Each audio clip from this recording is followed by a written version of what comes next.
Welcome to ABC campus. आज हम IS-7 statement of cash flows का एक पास्ट एग्जाम क्वेश्चन कर रहे हैं स्प्रिंग 2019 के अटैम्प्ट से, और क्वेश्चन का टाइटल है ड्रम लिमिटेड। तो क्वेश्चन का डाटा है कि junior accountant of drum limited has prepared the following statement of cash flows for the year ended 31 December 2018।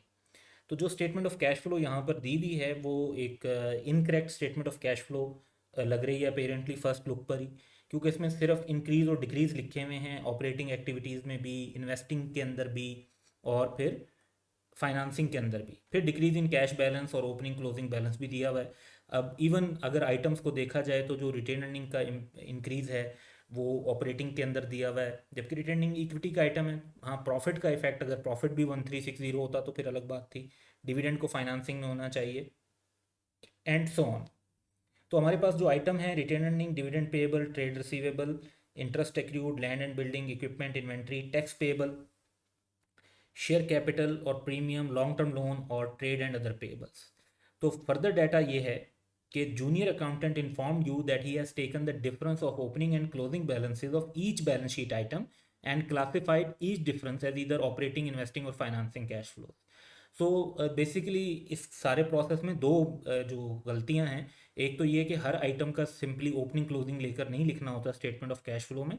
दूसरा ये कि जो ऑपरेटिंग, इन्वेस्टिंग और फाइनेंसिंग के अंदर क्लासिफिकेशन हुई हुई है वो भी गलत हुई हुई है। तो ही further inform that the statement is tied up with the cash balance appearing in the balance sheet. यानी ये जो ओपनिंग और क्लोजिंग बैलेंसेज हैं ये करेक्ट हैं, ये बैलेंस शीट के आइटम के साथ मैच कर रहे हैं। He has ignored the following information. तो ये ऑब्वियसली वो सारी इन्फॉर्मेशन होगी जो इंक्रीज और डिक्रीज के अलावा हमारे लिए रेलिवेंट है, ताकि हम स्टेटमेंट ऑफ कैश फ्लोज बना सकें। तो इन्फॉर्मेशन जो फर्दर है वो क्या है? Depreciation on building and equipment amounted to 480,000 and 810,000 respectively. तो ये हमने क्योंकि इनडायरेक्ट मेथड फॉलो करना है, सो उस बेसिस पर इस डेप्रिसिएशन को भी ऐड बैक कर देंगे। During the year N equipment costing 560,000 and having a book value of 310,000 was sold for 440,000। तो इसका गेन और लॉस ऑन डिस्पोजल भी आएगा, सेल प्रोसीड इन्वेस्टिंग में शो होनी चाहिए। Provision for doubtful debt was increased by 140,000, क्योंकि ऊपर जो रिसीवेबल का इंक्रीज दिया हुआ है वो नेट रिसीवेबल का इंक्रीज है। Dividend amounting to 700,000 was paid during the year, dividend paid की फिगर हमें गिवन है। Interest and tax expenses for the year amounted to 378,000 and 650,000 respectively.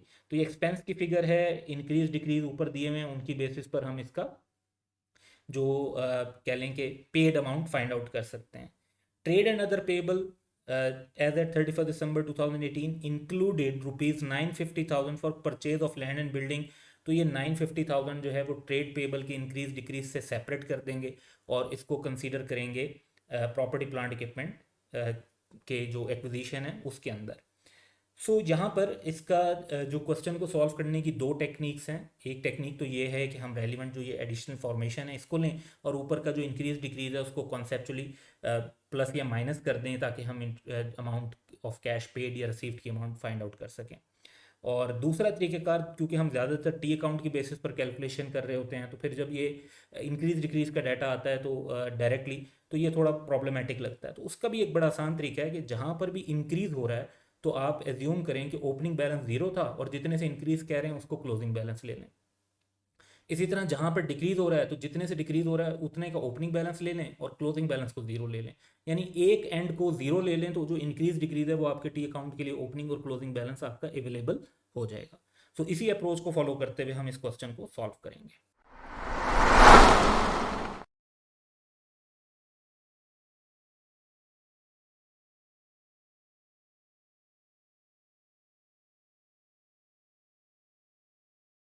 तो हम अपना आंसर डेवलप करते हैं। एंटिटी का नाम drum limited, statement of cash flows हम बना रहे हैं for the year ended 31 December 2018। सबसे पहले हमें cash flow from operating activities चाहिए, जिसमें हमें कैश जनरेटेड फ्रॉम ऑपरेशंस की फिगर लेनी है, और उसके लिए हम एक नोट डेवलप करेंगे।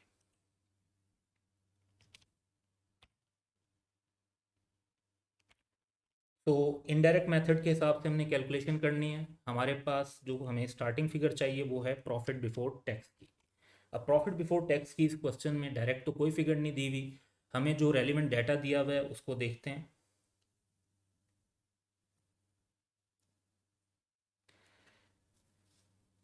तो रिटेन अर्निंग का इंक्रीज बताया हुआ 1360 का, और डिविडेंड भी क्योंकि फिर रिटेन अर्निंग से जा रहे होते हैं तो डिविडेंड पेएबल का इंक्रीज भी ले लेते हैं 200 का। तो इन दो इन्फॉर्मेशन को इनकॉर्पोरेट करते हैं। रिटेन अर्निंग का टी अकाउंट बनाएंगे, क्योंकि इंक्रीज दिया हुआ है तो हम ओपनिंग बैलेंस जो है वो ज़ीरो ले लेते हैं और क्लोजिंग बैलेंस लिख देंगे 1360, और इसी तरीके से डिविडेंड पेएबल का अकाउंट बना लेते हैं, और इसके अंदर भी इंक्रीज दिया हुआ है तो ओपनिंग बैलेंस को ज़ीरो ले लेते हैं और क्लोजिंग बैलेंस को 200। अब क्वेश्चन में हमें कुछ पॉइंट्स जो दिए हुए हैं उसमें डिविडेंड की फिगर दी हुई है, तो उसको इनकॉर्पोरेट करते हैं। Dividend amounting to ₹700,000 was paid during the year. तो जो अमाउंट कैश में पे हुई है वो हमें क्वेश्चन में गिवन है, इसको इनकॉर्पोरेट करते हैं, टोटल करेंगे 900।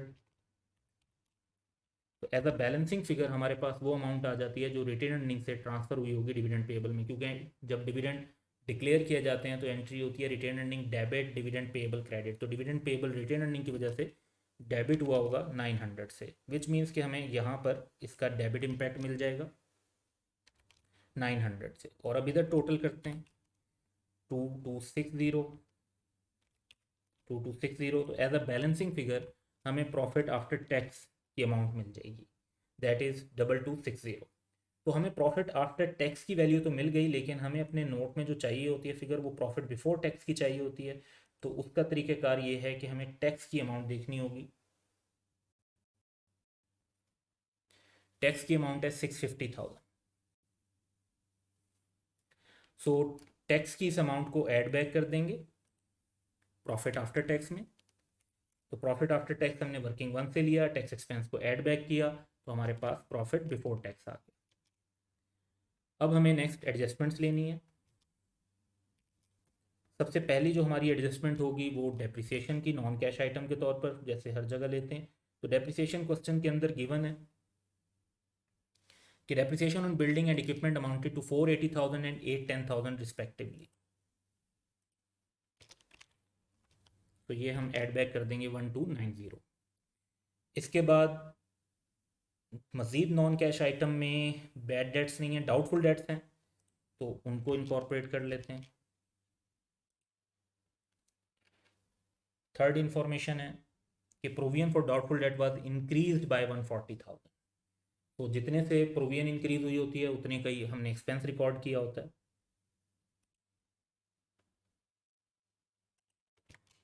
तो इसको ऐड बैक कर देंगे एक्सपेंस को। मज़ीद कोई नॉन कैश आइटम अपेरेंटली नहीं है। डिस्पोजल का एक जिक्र है, उसको देख लेते हैं कि उस पर गेन है या लॉस है।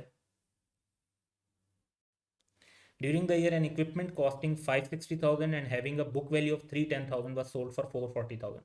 तो बुक वैल्यू को फोकस करेंगे गेन और लॉस कैलकुलेट करने के लिए। 310,000 का जो बुक वैल्यू है, सेल 440 का किया है, तो ज़्यादा पर सेल किया है, तो गेन ऑन डिस्पोजल है। तो गेन क्योंकि इनकम है तो ये लेस बैक हो जाएगी 130 से। फर्दर कोई और आइटम एडजस्ट करने वाला नहीं है, लेकिन इंटरेस्ट एक आइटम बच जाता है 378,000 का। तो इंटरेस्ट एक्सपेंस ऐड बैक करेंगे for the purpose of separate disclosure 378। अब हमें वर्किंग कैपिटल की चेंजेस लेनी है। उसमें हम इन्वेंट्रीज, रिसीवेबल और पेबल्स वगैरह को देखेंगे, यानी current asset and current liabilities को। इंक्रीज इन इन्वेंट्री हमें गिवन है 400।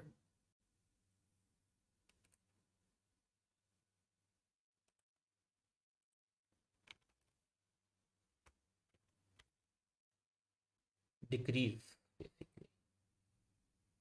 उसके बाद नेट ट्रेड रिसीवेबल में इंक्रीज गिवन है 100 का, लेकिन साथ ही जो हमें ये बताया हुआ है कि जो डाउटफुल डेट की प्रोविजन है वो 140 से इंक्रीज हुई।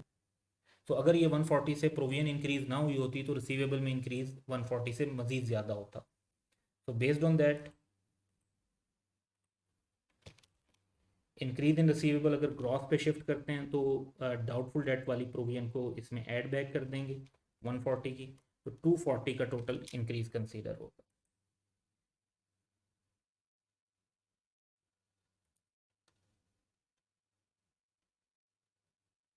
फिर ट्रेड एंड अदर पेएबल्स हैं, 600 से इंक्रीज आ रहा है, लेकिन इस 600 में के इंक्रीज में क्वेश्चन में बताया हुआ है कि 950,000 वो हैं जिनका ताल्लुक ऑपरेटिंग से नहीं बनता, वो लैंड और बिल्डिंग से रिलेटेड है यानी इन्वेस्टिंग से रिलेटेड है। तो 600 के इंक्रीज में से 950 माइनस कर देंगे तो इंक्रीज के बजाय डिक्रीज आ जाएगा, तो पेएबल में डिक्रीज आ जाएगा। 600 का इंक्रीज था, 950 प्रॉपर्टी प्लांट इक्विपमेंट से रिलेट करता है, तो इनफैक्ट 350 का डिक्रीज है जो ऑपरेटिंग में आना चाहिए। तो रेलिवेंट आइटम्स का इंक्रीज डिक्रीज यानी वर्किंग कैपिटल चेंजेस जब रिकॉर्ड कर ली तो हमारे पास अमाउंट आ रही है 4398 जो कि कैश जनरेटेड फ्रॉम ऑपरेशन की फिगर है। इसको हम अपनी स्टेटमेंट मेन स्टेटमेंट के अंदर इनकॉर्पोरेट कर लेंगे 4398, और यहाँ पर अब हमें इंटरेस्ट पेड और इनकम टैक्स पेड की फिगर लेनी है। तो डाटा देखते हैं। इंटरेस्ट 378,000 का एक्सपेंस है,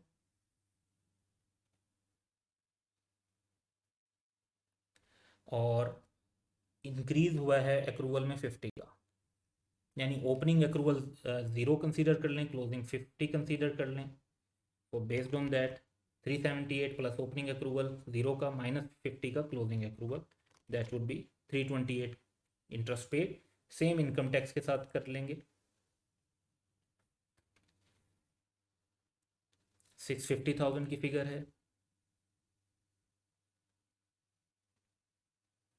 और टैक्स पेएबल में डिक्रीज है, तो यानी ओपनिंग 60 कंसीडर कर लेंगे पेएबल और क्लोजिंग 0।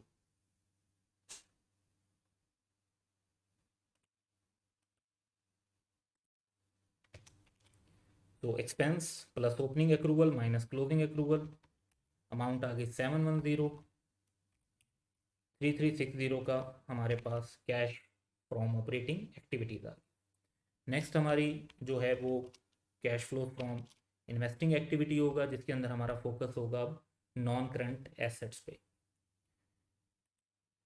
तो नॉन करंट एसेट्स पे अगर हम देखते हैं तो पहले इंक्रीज डिक्रीज क्या है वो ज़रा देख लें। तो एक item land and building given है और एक इक्विपमेंट गिवन है, दोनों में 2600 एंड 1550। तो इसको टी अकाउंट बना के वर्किंग में इनकॉर्पोरेट कर लेते हैं। लैंड एंड बिल्डिंग क्योंकि इंक्रीज बताया हुआ है तो ओपनिंग 0 ले लेते हैं, और क्लोजिंग जो बताया हुआ है 2600। फिर एक एसेट इक्विपमेंट का बताया हुआ है, इसमें भी इंक्रीज है तो ओपनिंग 0 ले लेंगे, और क्लोजिंग जो है जो अमाउंट है 1550। अब देखते हैं कि इसमें मज़ीद हमारे पास क्या डाटा अवेलेबल है और उसको इनकॉर्पोरेट करते हैं।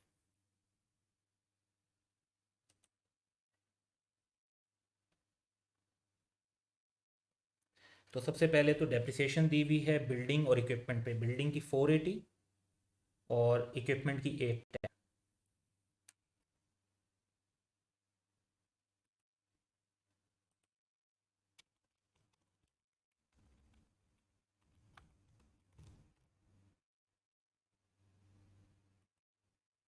नेक्स्ट सेकंड इन्फॉर्मेशन में हमें बुक वैल्यू दी हुई है जिसका डिस्पोजल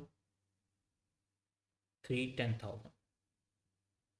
तो ये इक्विपमेंट का डिस्पोजल हुआ है, इक्विपमेंट के अकाउंट में डिस्पोजल रिकॉर्ड कर देंगे 310,000।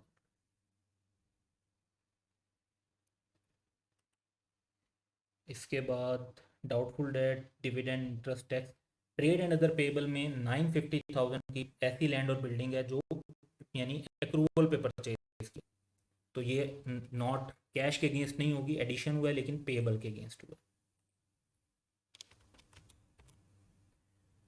तो ये डाटा इनकॉर्पोरेट करने के बाद अब हम टोटल्स कर लेते हैं। तो लैंड और बिल्डिंग का टोटल करते हैं 3080, दूसरी साइड पर भी सेम मेंशन करेंगे। तो एज अ बैलेंसिंग फिगर हमारे पास वो एडिशंस आ जाएंगे जो कैश में किए गए हैं। इसी तरह इक्विपमेंट का टोटल करते हैं 2670, तो हमारे पास कैश एडिशंस आ जाएंगे 2670। तो हमारे पास परचेज में जो कैश के फ्लोज हैं नॉन करंट एसेट्स के, वो हमारे पास आइडेंटिफाई हो गए। तो इनको नोट कर लेते हैं अपनी कैश फ्लो स्टेटमेंट के अंदर। पहले लैंड एंड बिल्डिंग की परचेज वर्किंग 3 से 2130, और फिर purchase of equipment working 4 element है 2670। इसके अलावा हमें सेल प्रोसीड्स बताई हुई हैं 440,000 की। तो ये हमारा इनफ्लो होगा। और क्वेश्चन में मज़ीद किसी इन्वेस्टमेंट वगैरह की बात नहीं हो रही, सिर्फ एसेट्स की बात हो रही थी, नॉन करंट एसेट्स की। तो इस बेस पर टोटल कर लेते हैं। 4360 का कैश यूज हुआ है इन्वेस्टिंग एक्टिविटीज़ के अंदर। नेक्स्ट हम cash flow from financing activities calculate करेंगे, जिसमें हमारा फोकस इक्विटी और बोरिंग्स पर होगा।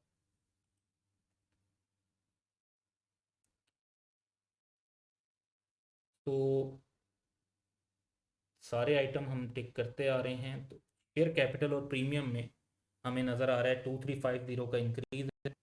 कोई बोनस शेयर वगैरह का तो कहीं जिक्र नहीं है, तो फिर ये कैश फ्लो के उसमें कॉन्टेक्स्ट में इसको कंसीडर करेंगे।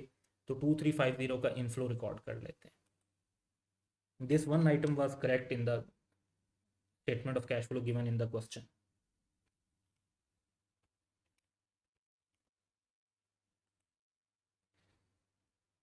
इसके बाद लॉन्ग टर्म लोन में डिक्रीज है। This is the item that is also correct. तो लॉन्ग टर्म लोन में डिक्रीज को basically repayment of loan consider करना चाहिए।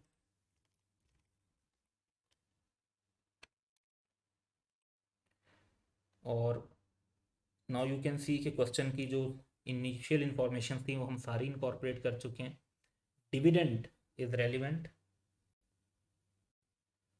पेड अमाउंट 700,000 की, इसे फाइनेंसिंग एक्टिविटी में आउटफ्लो कंसीडर कर लेंगे।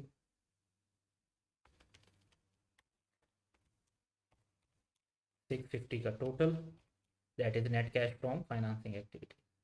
तो ऑपरेटिंग, इन्वेस्टिंग और फाइनेंसिंग का नेट करते हैं 350, that is net decrease in cash and cash equivalent. इसके अंदर हमने cash and cash equivalent at beginning को ऐड करना है। जो क्वेश्चन में बताया हुआ था कि डाटा करेक्ट है 450, तो हमारा आंसर 100 आना चाहिए।